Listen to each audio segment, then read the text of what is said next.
Estamos en el segundo día de charlas del Departamento de Ingeniería en Sistemas de Información.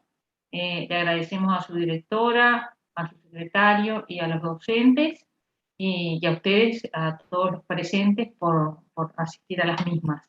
Estas charlas se enmarcan en la semana o en el mes de la ciencia y la tecnología organizada por nuestra facultad, que se hacen a nivel del país, en todas las universidades del país.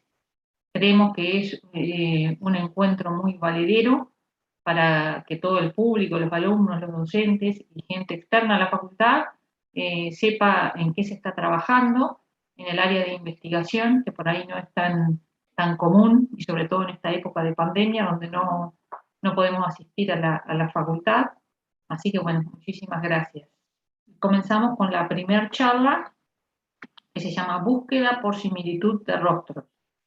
La dará el magíster ingeniero Andrés Pascal y los becarios Nahuel Montesino y el becario Agustín Raff.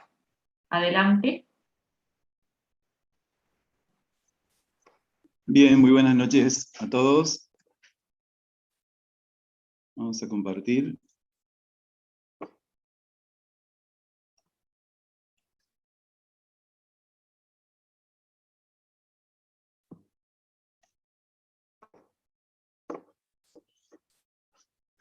Bien, lo que vamos a ver es uno de los proyectos que estamos llevando adelante a través del grupo de investigación en bases de datos. El proyecto se llama Búsquedas por similitud, utilizando técnicas de inteligencia artificial. Y dentro de eso vamos a ver una aplicación en particular, porque estamos desarrollando varios temas dentro de este proyecto, pero vamos a ver una en particular, que es la búsqueda por similitud de rostros. Los integrantes de este proyecto comenzó el año pasado, dura 3 años. La directora es Norma Herrera, que es de la Universidad Nacional de San Luis. Yo soy el codirector y tenemos investigadores y becarios, de los cuales hoy está Agustín Raffo. Agustín Raffo va a hacer la presentación específica de la búsqueda por similitud de rostros. Como parte del proyecto tenemos convenios con otros proyectos, en particular con el proyecto TA, en el cual el objetivo es la búsqueda por similitud de reglamentación utilizando el lenguaje natural y utilizando técnicas, digamos, de chatterbots, es decir, un robot de chat con el cual uno puede conversar. Y además de una conversación informal, puede preguntarle cosas acerca de, por ejemplo, la reglamentación de la facultad. Entonces, si una persona, ya sea docente, alumno, autoridad, consejero, no docente, quiere conocer algo en particular sobre la reglamentación, en lugar, digamos, de buscar todas las ordenanzas, el estatuto de la universidad, las resoluciones y demás, puede directamente preguntarle al chatbot. En este caso, la búsqueda por similitud es una búsqueda semántica, porque cuando uno hace una pregunta, no alcanza, digamos, con tomar las palabras de la consulta y tratar de buscar artículos de la reglamentación que contengan esas palabras, sino que de alguna forma hay que tratar, digamos, de obtener el significado de esa pregunta para poder devolver, digamos, la respuesta correcta. Estas son cosas que están en desarrollo. En estos últimos 10 años más o menos se ha hecho un gran avance en todo lo que es el procesamiento del lenguaje natural y todo lo que es visión artificial. El procesamiento del lenguaje natural es muy utilizado por varias grandes empresas, por ejemplo, Google, sobre todo, ¿no? Cuando uno hace una búsqueda en Google, hay una parte que tiene que ver con esta búsqueda semántica, aunque todavía eso no funciona del todo bien, porque está en investigación, pero los avances en estos últimos años han sido pero muy importantes. Otro ejemplo es cuando uno utiliza Gmail, que recibe un correo, y si ustedes se fijan, a veces abajo les pone cuáles son las posibles respuestas a ese correo. Entonces, ¿cómo hace para saber cuáles son las posibles respuestas a ese correo? Tiene que analizar el texto del correo recibido y en base a eso, tomando eso como dato, tiene que predecir, digamos, cuál podría ser una respuesta posible. Todo eso tiene que ver con procesamiento del lenguaje natural. La otra parte importante sobre la cual estamos trabajando es la parte de imágenes, como vamos a ver. ¿Qué son las búsquedas por similitud? Las búsquedas por similitud son básicamente búsquedas en la cual la consulta es un objeto de alguna clase, de algún tipo, y tenemos una base de datos de objetos de la misma clase, y queremos encontrar cuál es el objeto, digamos, que más se parece de alguna forma, bajo ciertos criterios, al objeto, digamos, que se consulta. Un caso muy común, por ejemplo, es la búsqueda de una huella digital. Tenemos una base de datos de huellas digitales, ingresamos una huella digital y queremos encontrar la huella digital más parecida a la que ingresamos como entrada. Pero también podría ser un paisaje, podría ser una figura geométrica, podría ser un rostro, como vamos a ver. Podría ser sonido, podría ser una canción, podría ser un texto.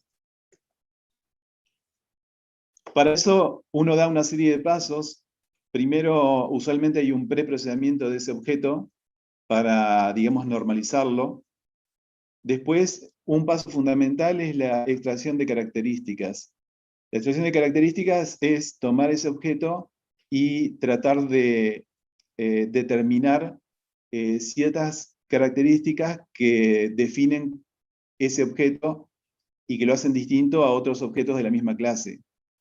Esto es una parte, digamos, más complicadas. Hay un montón de técnicas de extracción de características, ya sea para imágenes, para texto, para sonido.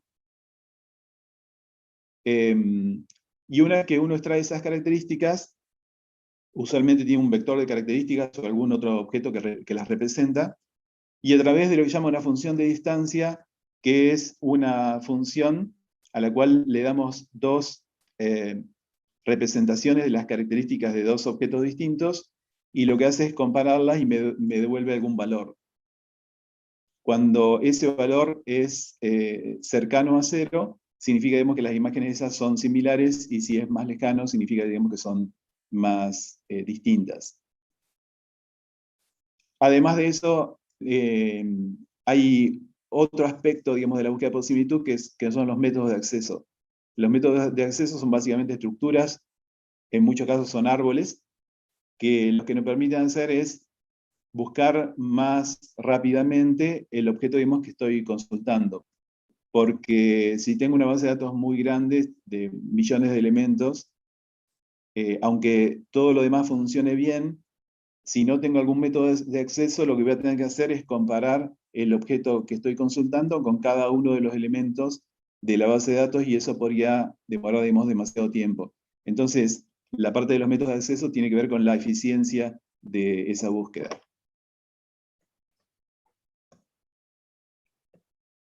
¿Qué podemos buscar?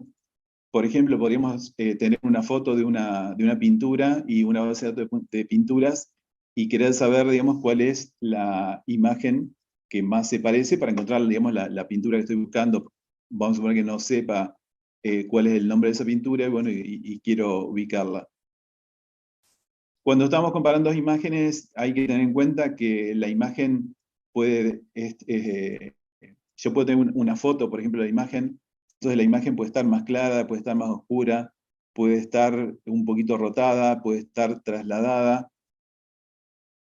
Hay un montón, digamos, de factores que hacen que uno no pueda comparar la imagen píxel por píxel. Eso no tendría sentido. Entonces hay que ver cómo hacer para extraer características de esa imagen y poder hacer la comparación.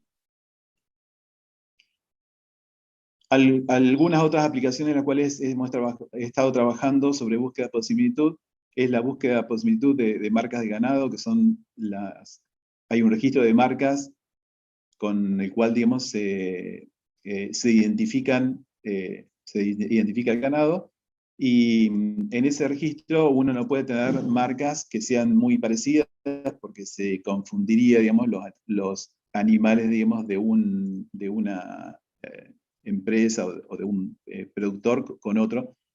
Entonces se necesita, cada vez que uno quiere registrar una marca de ganado, hay que buscarla en una base, digamos, donde están todas las máquinas registradas, para saber si hay alguna ya similar, de tal manera, digamos, de que en ese caso, digamos, no se podría registrar esta nueva marca. Hemos trabajado sobre búsqueda por similitud de posiciones de ajedrez. Una posición de ajedrez es básicamente la configuración del tablero de ajedrez con las fichas en determinados lugares. Hay bases de datos de partidas de ajedrez, donde una partida es una secuencia de posiciones, o sea, una secuencia de configuraciones. Y entonces, si uno está jugando ajedrez y tiene una configuración determinada, puede querer buscar en esa base de datos una configuración parecida para ver cómo se desarrolló la partida en forma posterior a esa configuración. Y en base a eso, digamos, poder tomar decisiones o, si uno está aprendiendo, bueno, aprender mejor, digamos, del ajedrez. Podemos hacer búsqueda de música, es decir, un fragmento de una canción. Por ejemplo, buscarlo en una base de datos de canciones, como hay una aplicación Shazam para eso, que funciona bastante bien.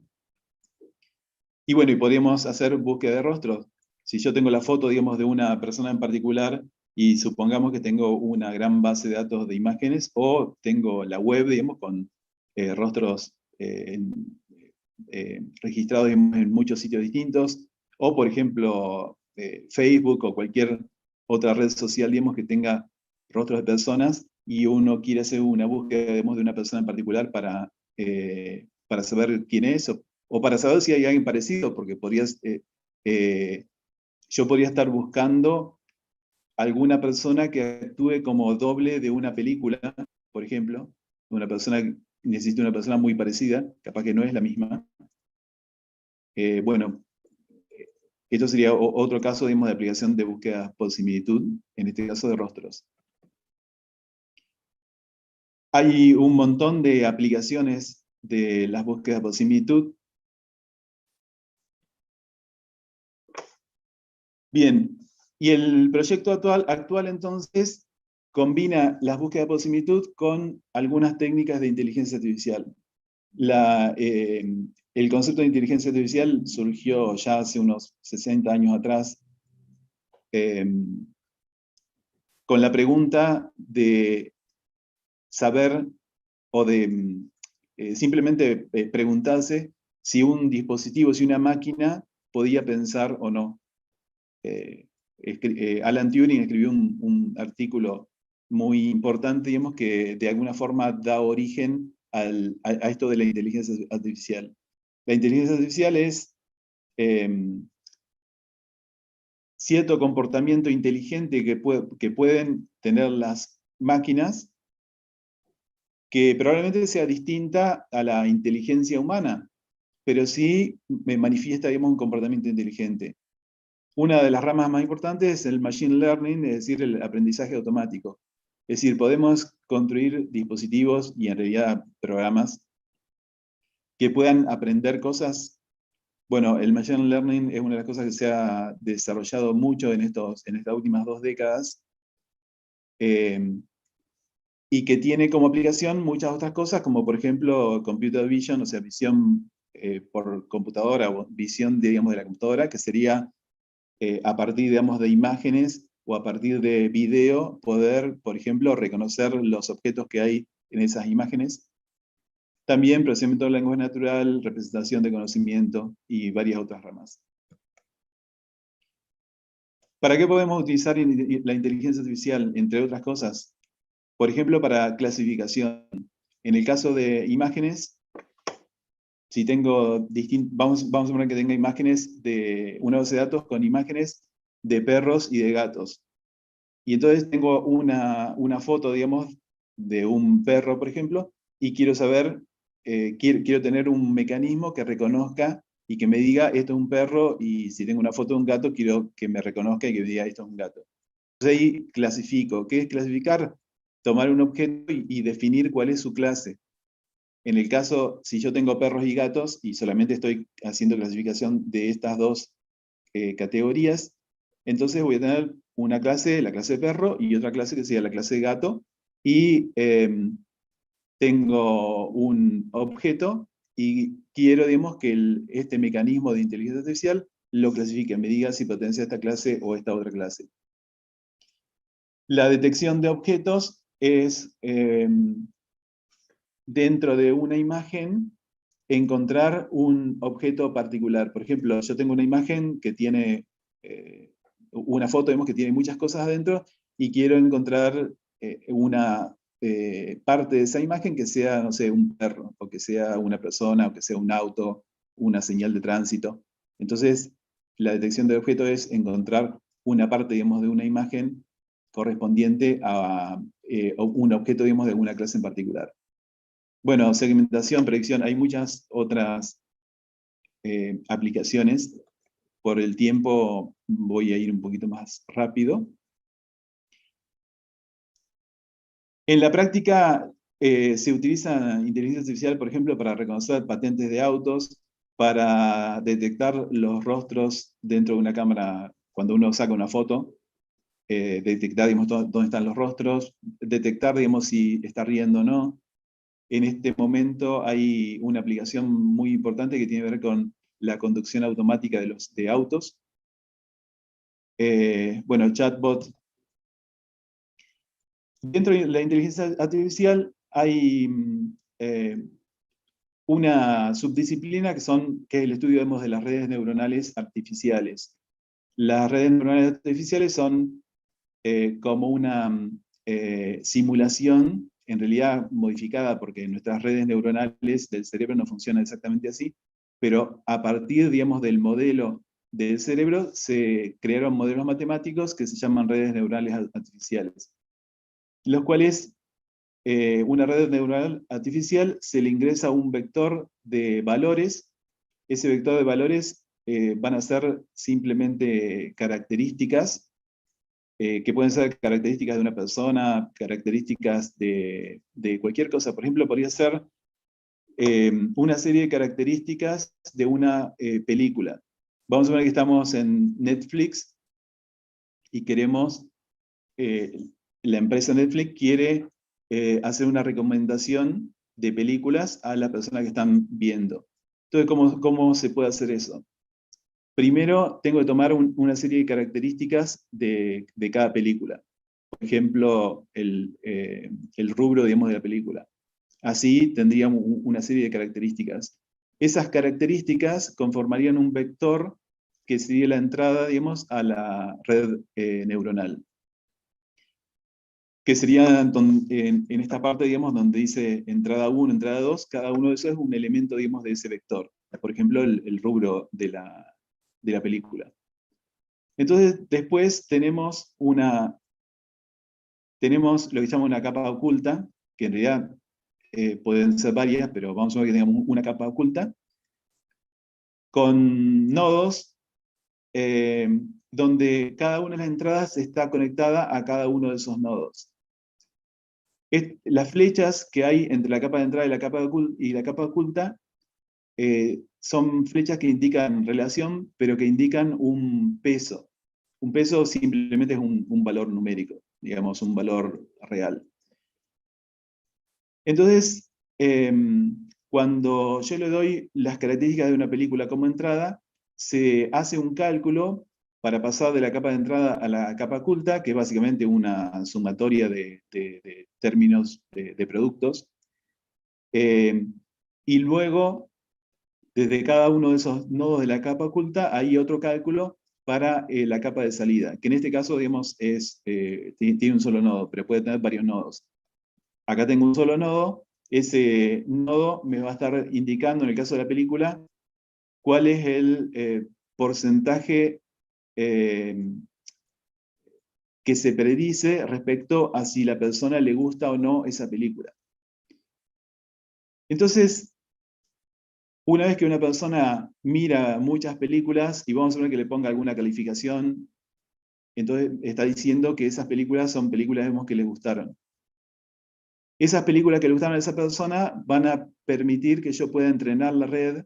Entrenar la red es modificar esos pesos, esos valores que tiene, de tal forma de que si yo le doy una nueva película y esa nueva película cumple con ciertas características, en la capa de salida me va a decir, tiene un 90% de probabilidades de que esta película le guste a la persona. Entonces, ante cada nueva película que se agrega, digamos, en la plataforma,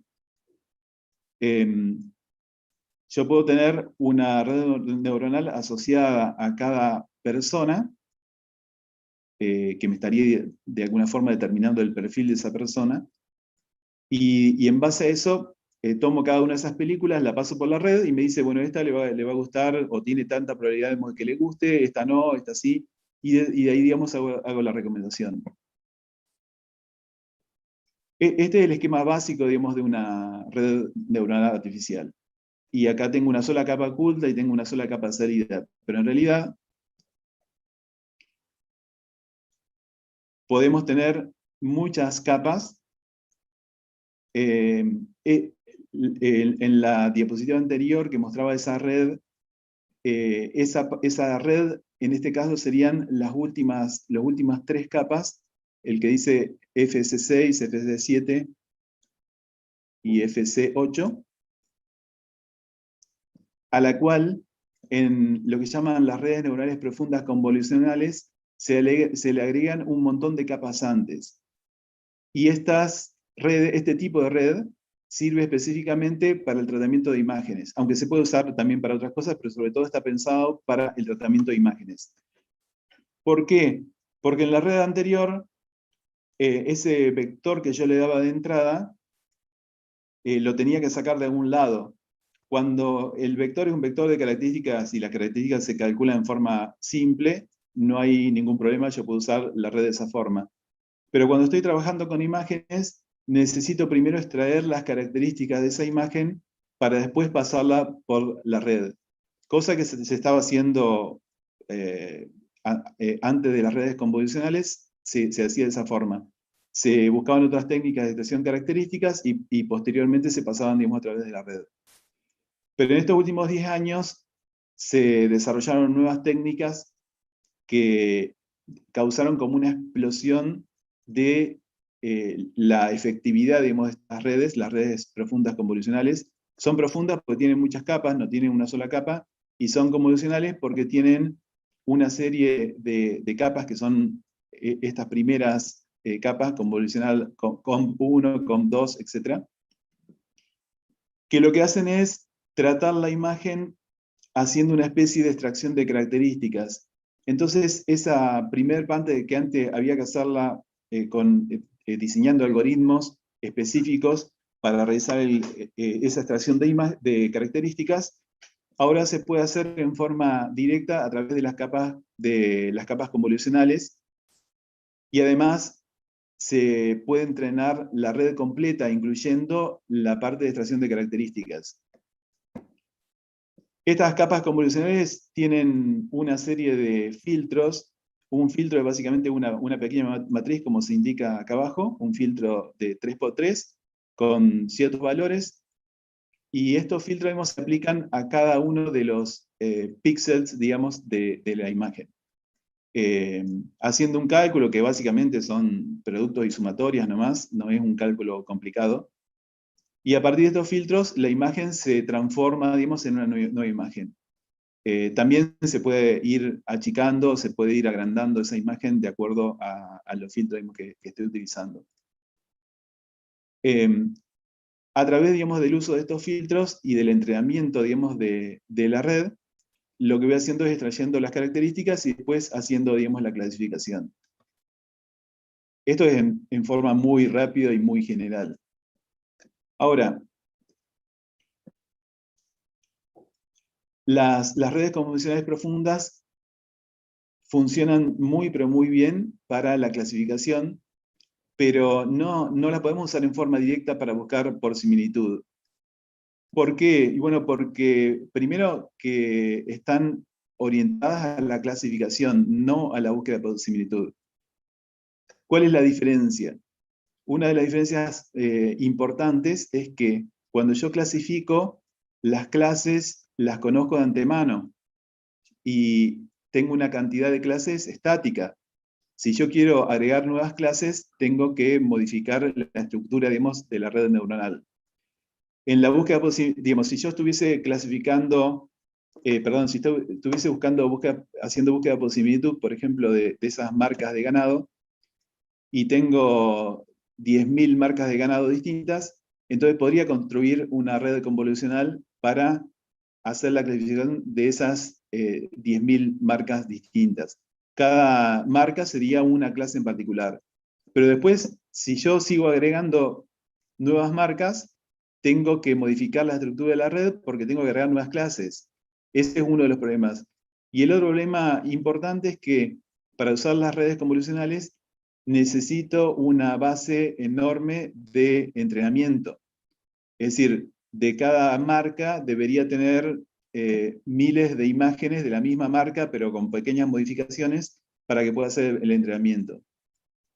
En cambio, cuando estoy haciendo búsqueda por similitud, necesito de que si yo agrego nuevos elementos que serían como nuevas clases, no tenga que modificar ninguna estructura, sino que una vez que el sistema esté funcionando, pueda agregar nuevos elementos teniendo solamente una instancia de ese elemento, no teniendo un montón, no teniendo miles de variaciones del mismo elemento, sino que teniendo una sola imagen de ese elemento, y tendría que poder extraer las características para hacer la consulta por similitud igualmente.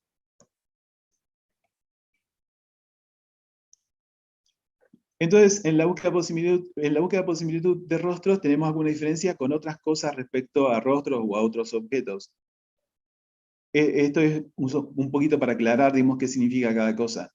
Cuando digo detección de rostros o detección de objetos, lo que estoy diciendo es que tengo una imagen y adentro de esa imagen tengo que detectar una subimagen donde hay el rostro de una persona o donde hay un objeto, si estoy haciendo detección de otro tipo de objeto.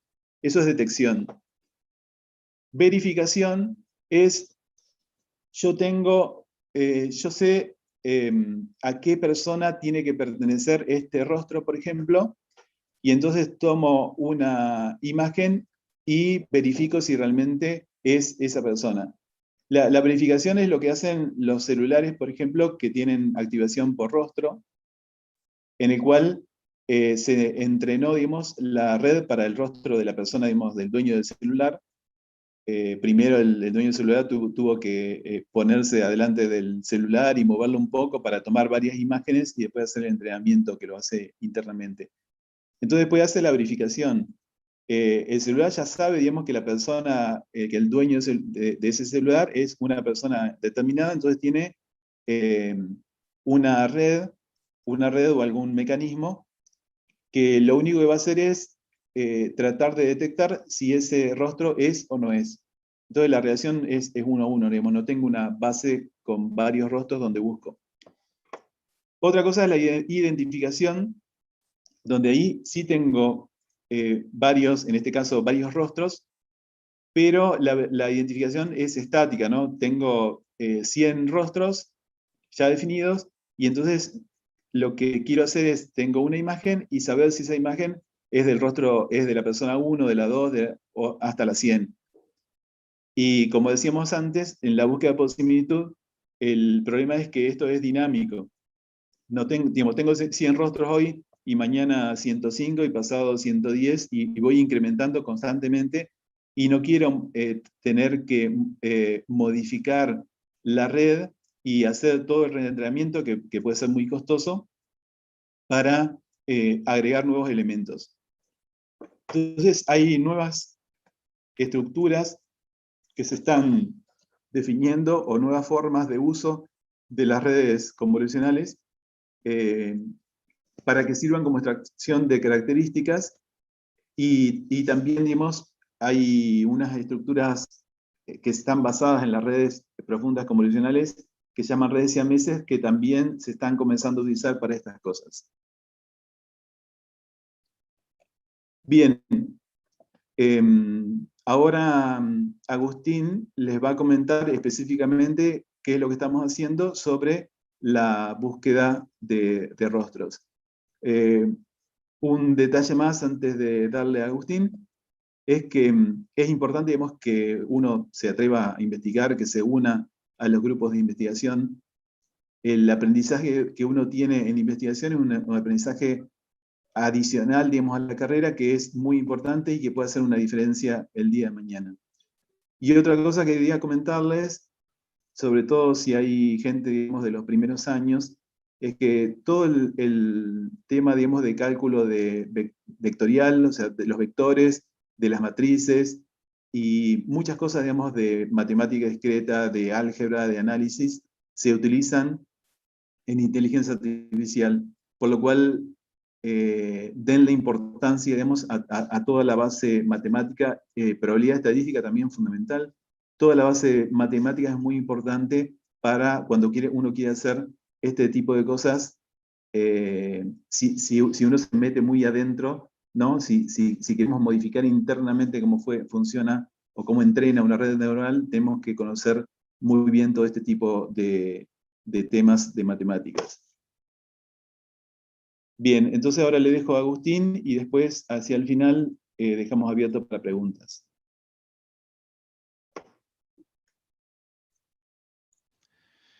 ¿Se me escucha bien ahí? Un poquitito bajo tal vez, Agustín, pero se escucha. ¿Ahora se escucha mejor? Sí, sí, ahora mejor. Bien. De última avísenme si se me escucha bajo.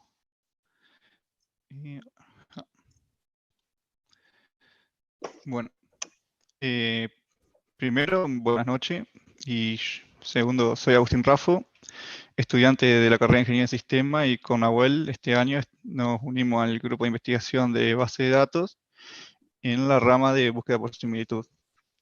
Y estuvimos trabajando, como comentó Andrés, con la búsqueda de similitud, o sea, sobre rostros. Y ahora les voy a contar más o menos lo que estuvimos haciendo, qué problemas vimos y los resultados obtenidos, y más o menos en sí, al principio va a ser una descripción general del problema, después explicar, búsqueda por similitud, ya lo explicó Andrés, repasarlo, comentarle un poco de redes siamesas, que es la arquitectura que estuvimos usando, y técnicas de aumentación de datos y transferencia de conocimiento, que básicamente son para cuando tenés pocas imágenes, las herramientas y tecnología que utilizamos y los resultados obtenidos. Bueno, en sí nosotros lo que queríamos hacer es realizar búsqueda por similitud, aplicando técnicas de inteligencia artificial sobre una base de rostros, y después evaluar las distancias obtenidas para ver qué nivel de similitud tienen las diferentes imágenes. El desafío fue encontrar una arquitectura que nos permita hacer esto y armar un dataset con la suficiente cantidad de imágenes para poder lograrlo, ya que si no tenés el dataset y las imágenes es imposible. Bueno, en nuestro caso tenemos una base de datos de imágenes en la cual queremos encontrar las más cercanas a, a nuestra base de datos. Ingresamos una consulta y en sí nos tiene que devolver la que tengan menor distancia. Y bueno, para hacer esto elegimos la arquitectura de redes siamesa, que son una o más subredes idénticas que tienen los mismos pesos y parámetros, que ya le había comentado a Andrés, y en esta se ingresan las imágenes y como salida tenés un vector que luego se compara la distancia entre sí. Para poder lograr el entrenamiento de estas redes usa una función de pérdida triple que consiste en armar tripletas, es decir, tenemos la imagen, una entrada positiva que sería, o sea, de la misma persona, pero una imagen diferente, y una entrada negativa que es cualquier otra imagen de otra persona. Y se busca minimizar la distancia entre las imágenes positivas y la entrada, y maximizar la distancia entre la distancia negativa, entre la imagen negativa y la entrada. De tal forma de que mientras más tripletas tenga, mejor funciona la red. Acá hay unos ejemplos. O sea, a la izquierda tenemos las entradas, en el centro las positivas, que sería lo parecido, y a la derecha sería alguna diferente. Y los resultados de esta red, o sea, a la izquierda tenemos las entradas y en la derecha lo que para la red es parecido, según las entradas. Bueno, un problema que teníamos fue que al poseer pocos datos para entrenar, la red no podía generalizar el conocimiento.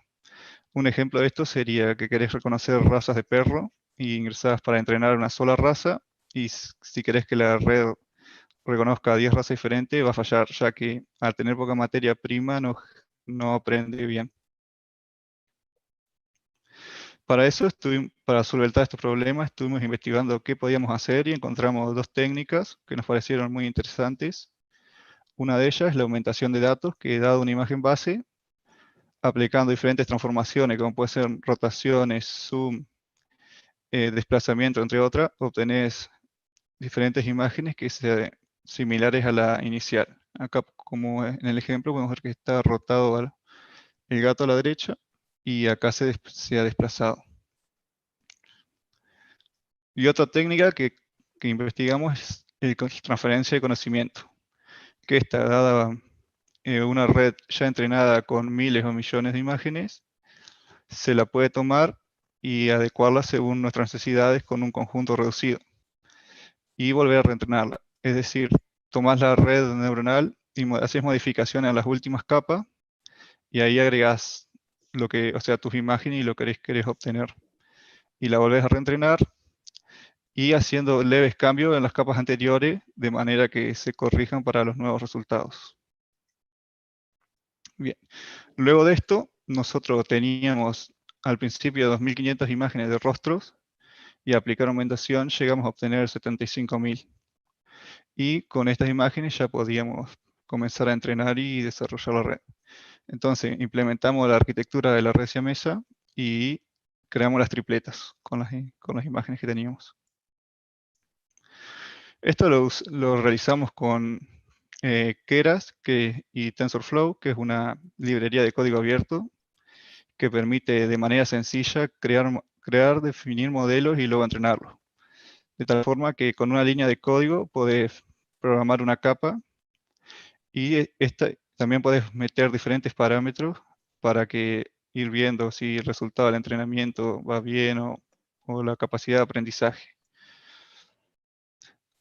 Los beneficios que tiene, como dije, esto es sencillo, pero mientras más... Ahí permite agrupar las capas. Mientras más abstracción tengas, menos flexibilidad definir el modelo.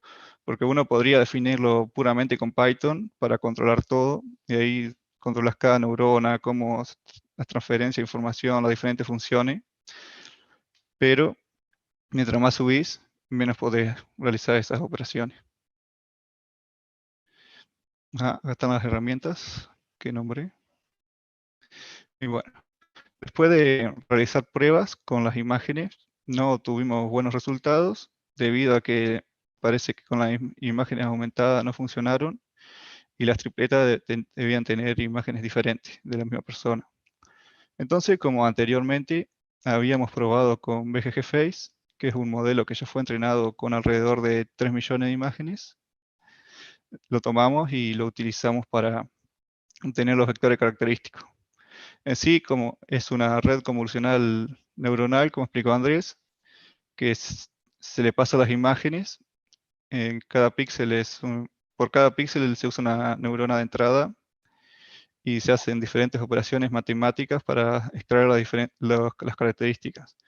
Pueden extraerse líneas, curvas, y mientras más profunda la red, más complejas son las diferentes formas que se extraen.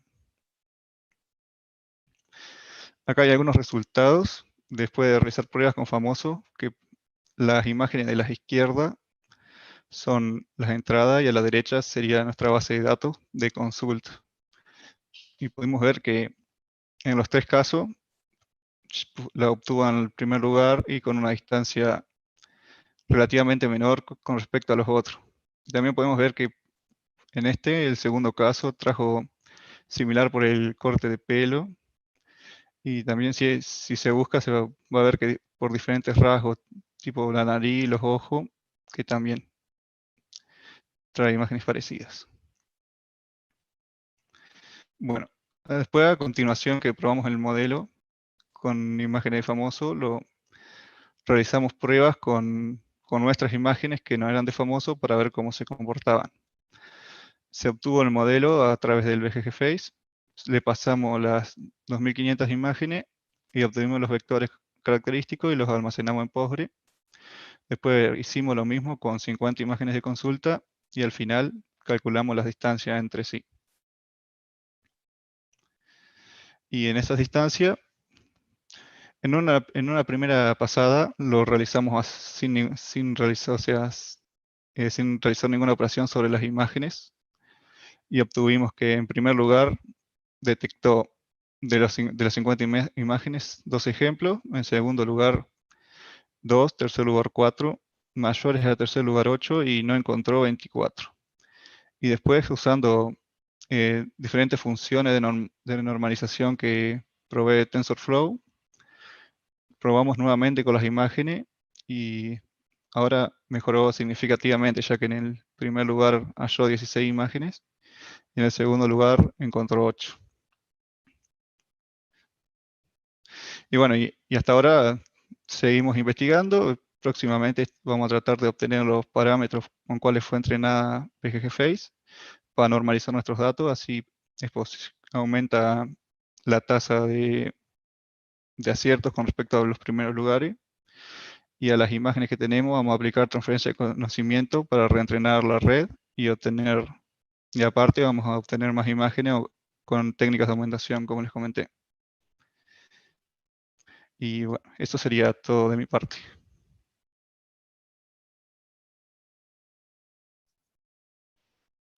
Muchas gracias, Agustín. Así que tenemos unos minutos para cualquier pregunta, digamos, que quieran realizar.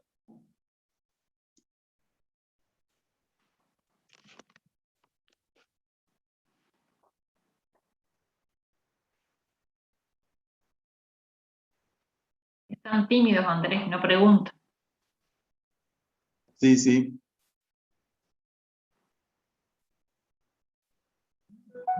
Francisco, adelante. Buenas. Tengo una pregunta y es sobre más que nada el grupo de investigación. ¿A partir de qué año de la carrera aproximadamente se puede comenzar a participar? Usualmente participan desde tercero en adelante, pero a veces en segundo año, si alguno quiere comenzar, también puede ser. En primero es más difícil, pero de tercero en adelante seguro. Desde segundo habría que ver por qué, bueno, uno tiene que tener algunos conocimientos ya asentados de programación y de algunas otras cosas.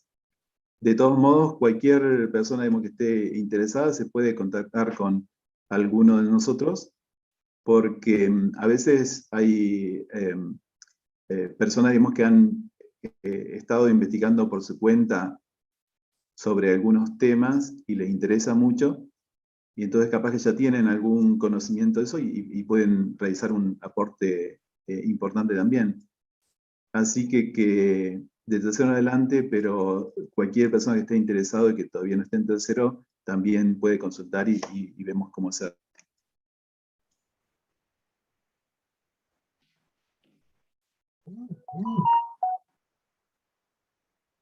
Bueno, gracias. De nada.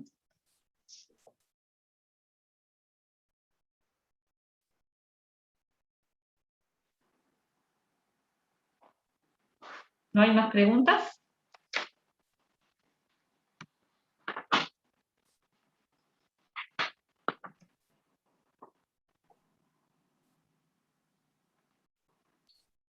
Sí, adelante, Lucas.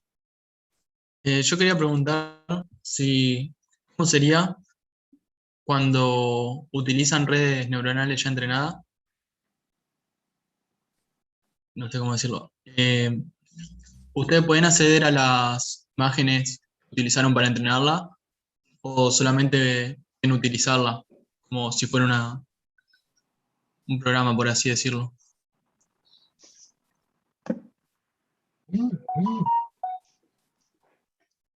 Hay muchas redes que se han entrenado con una base de datos, en el caso de imágenes, ¿no?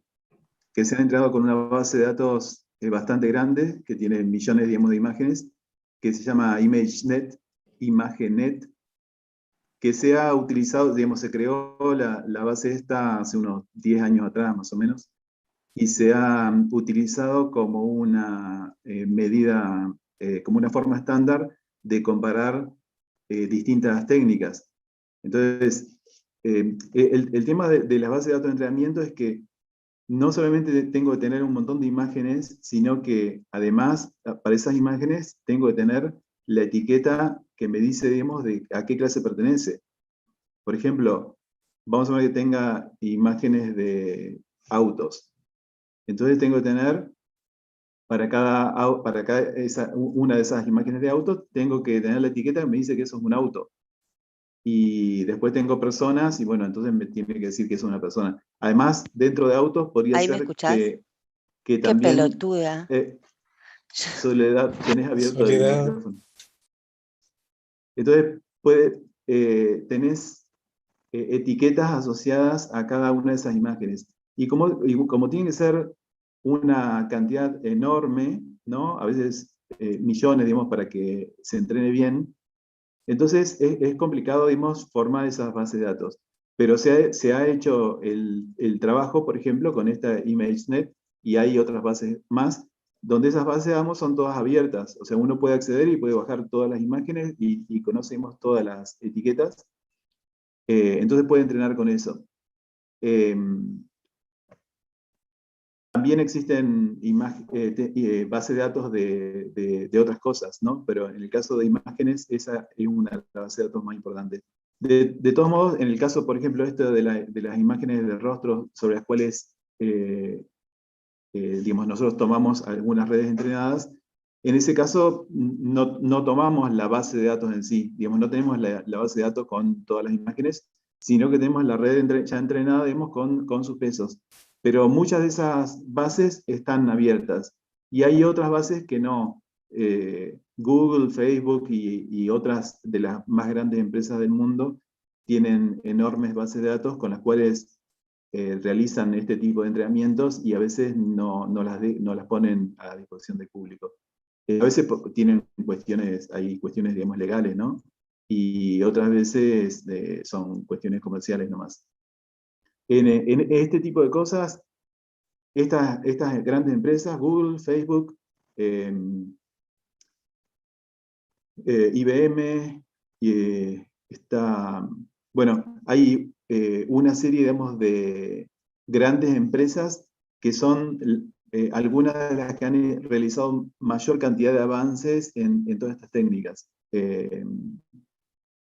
Porque les interesa, porque tienen miles de millones de usuarios y pueden, a partir de estas técnicas, pueden realizar muchas cosas que les convienen comercialmente, ¿no?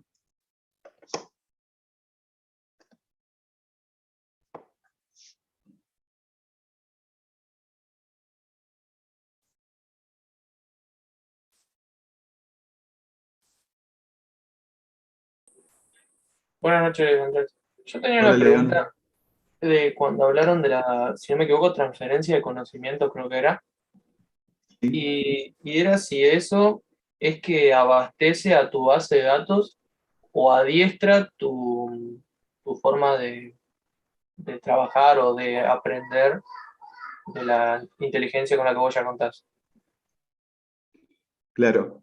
El tema es, el entrenamiento de una red tiene un costo muy alto, porque necesitamos una base de datos muy grande, y el proceso de entrenamiento suele ser muy costoso. Normalmente se hace en GPUs, o sea, las placas de videos, ¿no? Hay servidores, digamos, de GPU que funcionan como supercomputadoras, en donde se realizan un montón de cálculos en paralelo para que el entrenamiento, digamos, sea mucho más rápido. Entonces, el costo de entrenamiento es alto y es complicado, digamos, tener grandes bases de datos para lo que uno quiere hacer.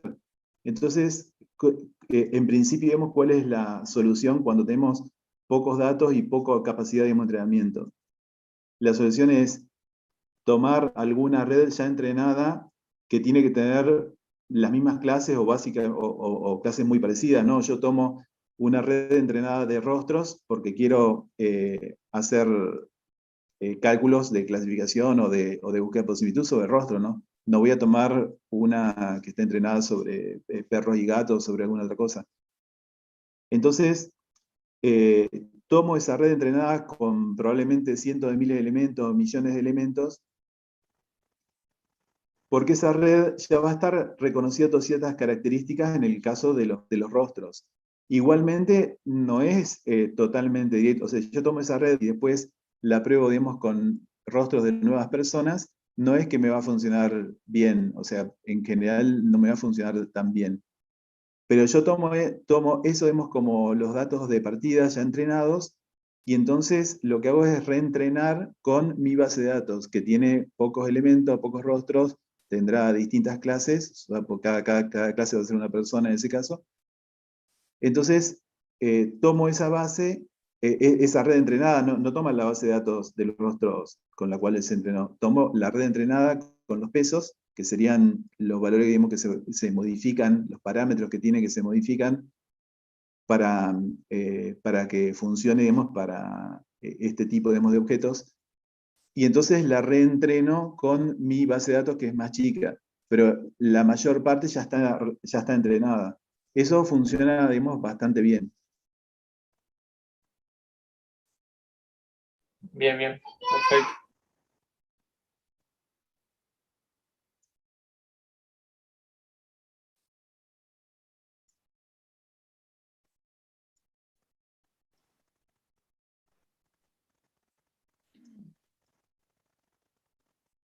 Hola, sí.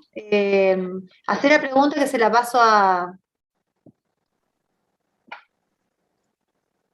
Juliana. Hacer la pregunta si querés que se la paso a Andrés.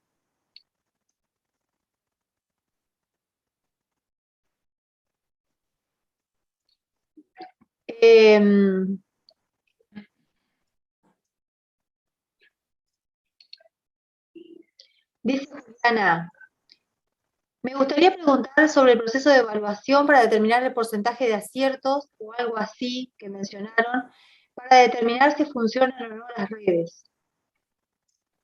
Sobre el proceso de evaluación para determinar el porcentaje de aciertos, sí, para determinar si funcionan o no las redes, sí. Es así la pregunta correcta. La pregunta la hace Ana, graduada de Ingeniería en Sistemas desde Santa Fe. A ver, no estoy seguro a qué se refiere con el proceso de evaluación, pero la red neuronal, digamos, tiene,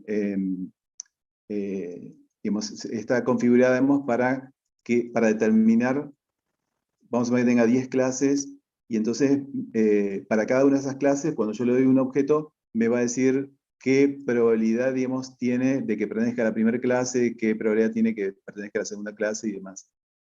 Entonces vamos a suponer que yo tome el máximo, el máximo de esos porcentajes y diga, bueno, entonces este objeto pertenece a esta clase en particular.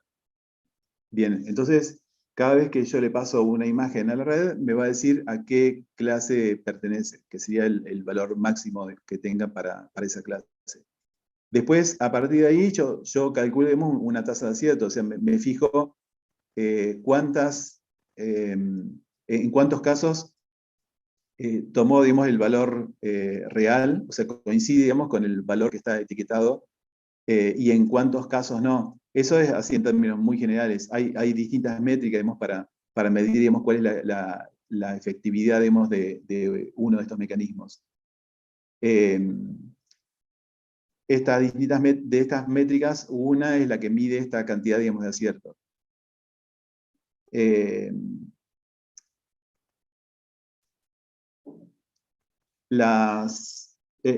el caso, digamos, de ImageNet, con los últimos modelos las últimas arquitecturas de redes neuronales convolucionales, los porcentajes andan arriba, digamos, del 90%. No recuerdo ahora exactamente cuánto, pero son porcentajes muy altos, es decir que en el 90 y pico % de los casos clasifica bien para datos que están dentro de esas clases, ¿no? Yo no le puedo dar si le doy algún objeto, digamos, que no está considerado dentro de esas clases, bueno, ahí me va a hacer una clasificación errónea. Pero dentro de los objetos que están dentro de esas clases, si yo le paso un nuevo objeto, tengo una probabilidad, digamos, de acierto del 90 y pico %, que son porcentajes bastante altos, digamos. No sé si a eso se refería la pregunta. Juliana, sí, dice que sí, Juliana Biondi, de Santa Ajá. Fe. Sí, dice que sí, que está respondida la pregunta y que muchas gracias. Bueno.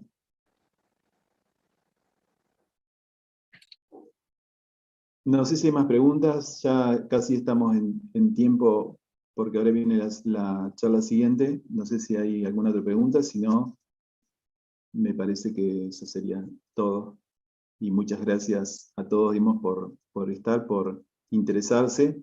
Y bueno, los grupos de investigación digamos, tienen las puertas abiertas, digamos, para todo el que quiera participar.